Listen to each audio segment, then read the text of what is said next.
Welcome to Workers and Transport.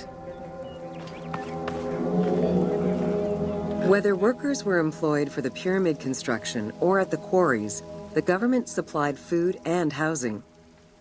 Workers for the pyramids and royal necropolises were housed in more permanent villages, such as the famous Deir el-Medina. Quarry workers had more temporary lodgings. All skill levels were needed and utilized, from basic work hands to prepare the gypsum, to brickmakers and sand carriers, to skilled stonemasons to shape the blocks.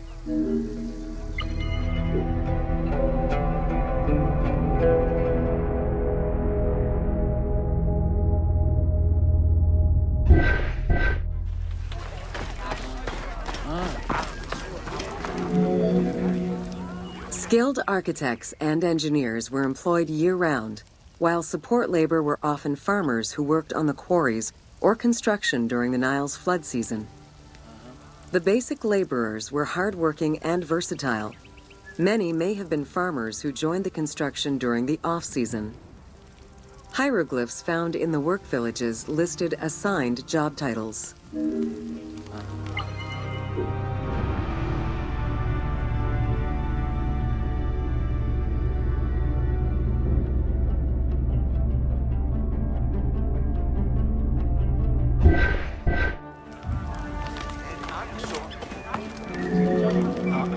Archaeological research shows that no food was stored or prepared on site, but instead workers received abundant rations of bread, beer, and meat.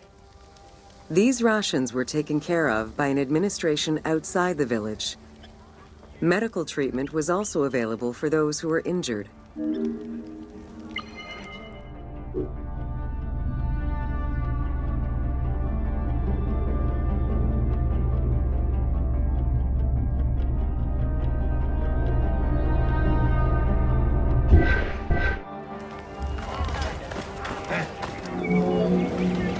While some quarries were close to the Nile, others were located across the desert and required long expeditions.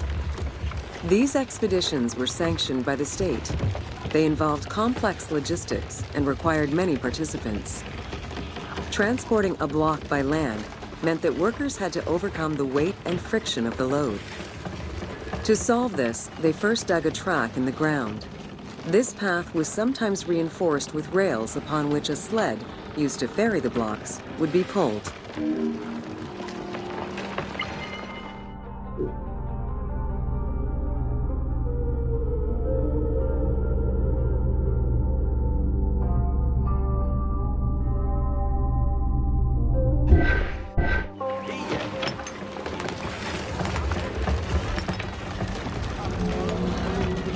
Whenever possible, blocks were toppled from a higher elevation onto the sled. Workers then poured water onto the clay at the front of the sled, creating a slick surface to more easily move the load. It wasn't until the New Kingdom that animals were used to tote a burden.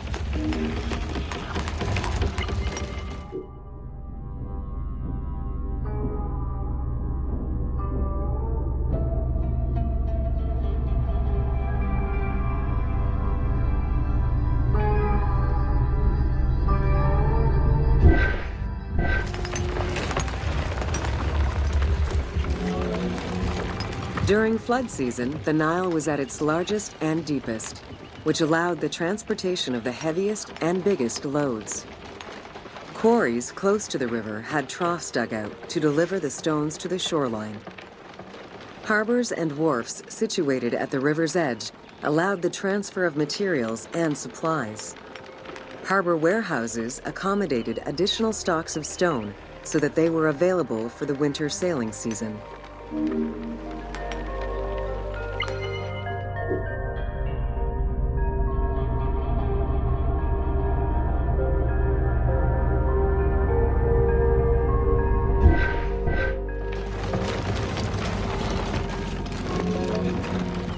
The Wadi el-Jarf papyri detail a limestone load intended for the Khufu pyramid that weighed in at 70 to 80 tons, or 30 blocks. One papyrus is a fragment from a foreman's notes, taken while working on the Great Pyramid. It details the transportation of limestone blocks from the Tura quarries to the construction site of the pyramid. The other papyri are shipping logs containing archives of the sailors assigned to sail the Red Sea and the Nile.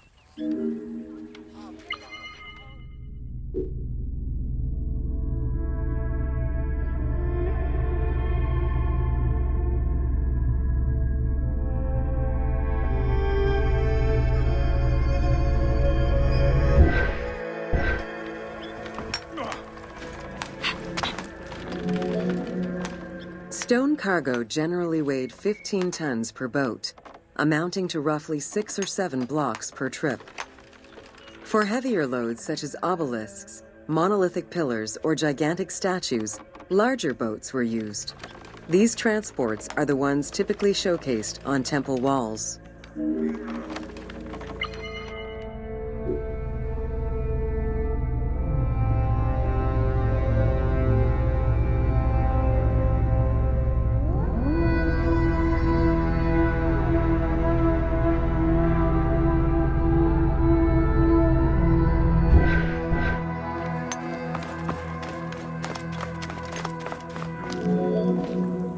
River transportation was the most efficient way to ferry stone blocks between the quarry and the construction site.